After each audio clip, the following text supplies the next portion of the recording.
हाँ जी class so welcome to the next video and आ वाली वीडियो के अंदर आप डिस्कस करांगे the criteria for the speaking test and हम कई लोग कहेंगे कि क्राइटेरिया क्यों ਇਹਦਾ ਚਾਰ ਨਹੀਂ क्राइटेरियाज क्यों नहीं हैगी then the thing is criteria word एक प्लूरल वर्ड हैगा ਇਹਦਾ ਸਿੰਗੂਲਰ ਕੀ ਹੈਗਾ क्राइटेरियन ਤਾਂ ਜਦੋਂ ਆਪਾਂ ਮਲਟੀਪਲ क्राइटेरियन ਬਾਰੇ ਗੱਲ ਕਰਦੇ ਹਾਂ ਉਹਦਾ ਮਤਲਬ ਹੁੰਦਾ क्राइटेरिया क्लियर ਸੋ ਜਿਨ੍ਹਾਂ ਦੇ ਬੇਸਿਸ ਤੇ ਤੁਹਾਡਾ ਸਪੀਕਿੰਗ ਦਾ ਟੈਸਟ ਬੇਸਿਕਲੀ ਜੱਜ ਹੁੰਦਾ ਹੈਗਾ ਕਿੰਨੇ ਹੁੰਦੇ ਨੇ ਚਾਰ ਹੁੰਦੇ ਨੇਗੇ ਸਭ ਤੋਂ ਪਹਿਲਾ ਹੈਗਾ ਫਲੂਐਂਸੀ ਐਂਡ ਕੋਹੇਰੈਂਸ ਫਲੂਐਂਸੀ ਐਂਡ ਕੋਹੇਰੈਂਸ ਦਾ ਮਤਲਬ ਕੀ ਹੈਗਾ ਪਹਿਲਾ ਪਾਰਟ ਹੈਗਾ ਫਲੂਐਂਸੀ ਤੁਸੀਂ ਇੰਗਲਿਸ਼ ਨੂੰ ਕਿੰਨਾ ਫਲੂਐਂਟਲੀ ਬੋਲ ਲੈਂਦੇ ਹੋ ਫॉर एग्जांपल ਜੇ ਮੇਰੇ ਕੋਲ ਦੋ ਸੈਂਟੈਂਸ ਨੇਗੇ ਦੋਨਾਂ ਦੀ ਸੇਮ ਵਰਡਿੰਗ ਆ ਇੱਕ ਸੈਂਟੈਂਸ ਹੋ ਸਕਦਾਗਾ it might be I went to the school yesterday ਇੱਕ ਦੂਸਰਾ ਸੈਂਟੈਂਸ ਹੈਗਾ ਆਈ went to the school yesterday this is the second sentence ਦੋਨਾਂ ਦੀ wording exactly same ਆ ਗਈ ਬਟ ਫਰਕ ਆਦਾ ਫਲੂਐਂਸੀ ਦਾ ਬੇਸਿਕਲੀ ਤੁਹਾਡੇ ਕਿੰਨੇ ਪੌਜ਼ਸ ਹੁੰਦੇ ਨੇ ਸਪੀਚ ਦੇ ਅੰਦਰ ਉਹ ਕਿਹੜੇ ਬੇਸ ਤੇ ਡਿਟਰਮਿਨ ਹੁੰਦਾ ਤੁਹਾਡੀ ਫਲੂਐਂਸੀ ਦੇ ਉੱਪਰ ਕਲੀਅਰ ਸੋ ਫਲੂਐਂਸੀ ਵਾਲੇ ਪਾਰਟ ਦੇ ਅੰਦਰ ਆਪਾਂ ਨੂੰ ਸਪੀਚ ਨੂੰ ਇੱਕ ਫਲੋ ਦੇ ਵਿੱਚ ਬੋਲਣਾਗਾ ਆਪਾਂ ਨੂੰ ਜ਼ਿਆਦਾ ਪੌਜ਼ ਨਹੀਂ ਦੇਣੇ ਹੈਗੇ clear second is coherence just one more thing ਜਦੋਂ ਮੈਂ ਆਹ ਵਾਲੀ ਚੀਜ਼ ਬੋਲੀ ਕਿ ਪੌਜ਼ ਨਹੀਂ ਦੇਣੇ ਹੈਗੇ ਇਹ ਮੈਂ ਕਲੈਰੀਫਾਈ ਕਰ ਦਿੰਨਾਗਾ ਇਹਦਾ ਮਤਲਬ ਇਹ ਨਹੀਂ ਹੁੰਦਾ ਕਿ ਤੁਸੀਂ ਨਾਨ ਸਟਾਪ ਬੋਲੀ ਹੀ ਜਾ ਰਹੇ ਹੋਗੇ ਨਹੀਂ ਇਨ ਦ ਸਪੀਕਿੰਗ ਟੈਸਟ ਆਪਣੇ ਕੋਲ ਦੋ ਤਰ੍ਹਾਂ ਦੇ ਪੌਜ਼ ਹੁੰਦੇ ਨੇਗੇ ਇੱਕ ਹੁੰਦੇ ਨੇ ਕੰਟੈਂਟ ਰਿਲੇਟਡ ਪੌਜ਼ਸ ਇੱਕ ਹੁੰਦੇ ਨੇ ਲੈਂਗੁਏਜ ਰਿਲੇਟਡ ਪੌਜ਼ਸ ਦੋਨਾਂ ਦੇ ਅੰਦਰ ਫਰਕ ਕੀ ਹੈਗਾ ਲੈਂਗੁਏਜ ਰਿਲੇਟਡ ਪੌਜ਼ਸ ਮਤਲਬ ਲੈਂਗੁਏਜ ਦੇ ਨਾਲ ਰਿਲੇਟਡ ਨੇਗੇ ਜੇ ਤੁਹਾਨੂੰ ਕੋਈ ਵਰਡ ਨਹੀਂ ਆਉਂਦਾ ਕਿਸੇ ਵਰਡ ਦਾ ਮੀਨਿੰਗ ਨਹੀਂ ਪਤਾ ਹੈਗਾ ਤਾਂ ਕਰਕੇ ਤੁਸੀਂ ਪੌਜ਼ ਲੈ ਰਹੇ ਹੋਗੇ ਉਹਦਾ ਮਤਲਬ ਆ ਕਿ ਤੁਹਾਡੇ ਸਕੋਰ ਡਿਡਕਟ ਹੋਣਗੇ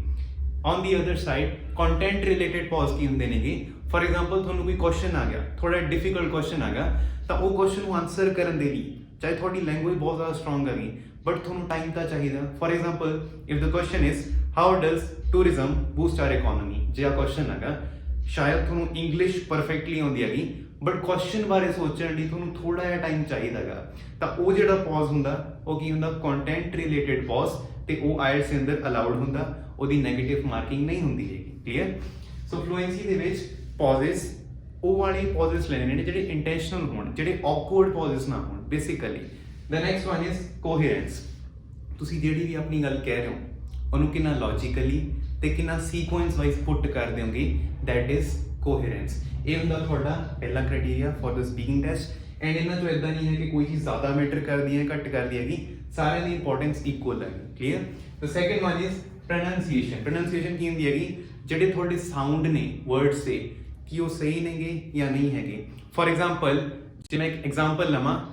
social the word is social ਹੁਣ ਕਈ ਲੋਕ ਇਹਨੂੰ ਕਹਿਣਗੇ ਸੋਸ਼ਲ ਰਾਈਟ ਸ ਦੇ ਜਿਹੜਾ ਸਾਊਂਡ ਆ ਉਹਦੀ ਫਰਕ ਆ ਗਈ ਐਂਡ ਕਈ ਲੋਕ ਇਹਨੂੰ ਕਹਿਣਗੇ social that is also wrong the correct pronunciation is social ਪਹਿਲਾਂ ਸ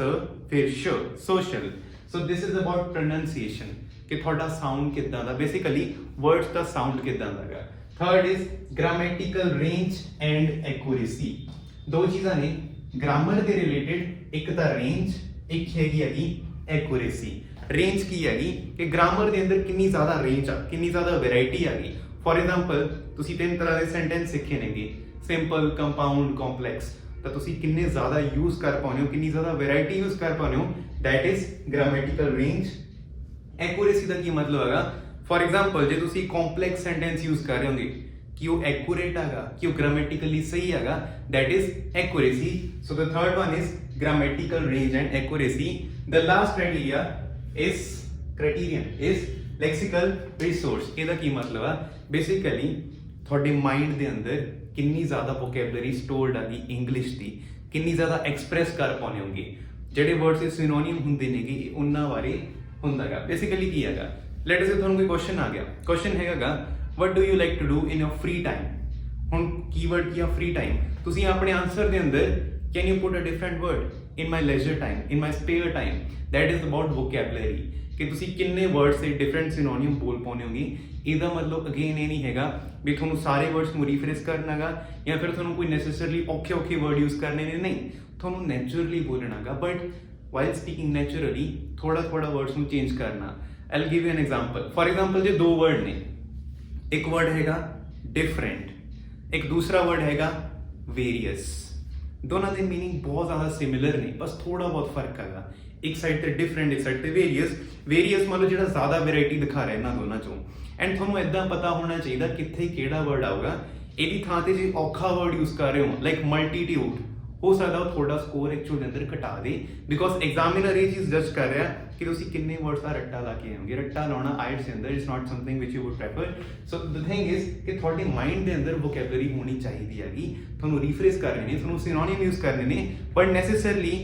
दो चीज़ों का ध्यान रखना। एक तो आर्टिफिशियल तरीके का नहीं बोलना, नैचुरल बोलना। सैकेंड, जो थोड़ा किसी वर्ड का मीनिंग अद्धा पता बट अद्धा नहीं पता, 50% श्योर होगी तो वो वाले वर्ड को ना बोलियो, क्योंकि थोनू ओदा मीनिंग 50% ही पता, बट जो एग्जामिनर आ उन्होंने मीनिंग चंगी तरह पता है। सो वही वर्ड आप यूज़ करने जोड़े आपको चंगी तरह पता नहीं। क्लीयर? Thank you.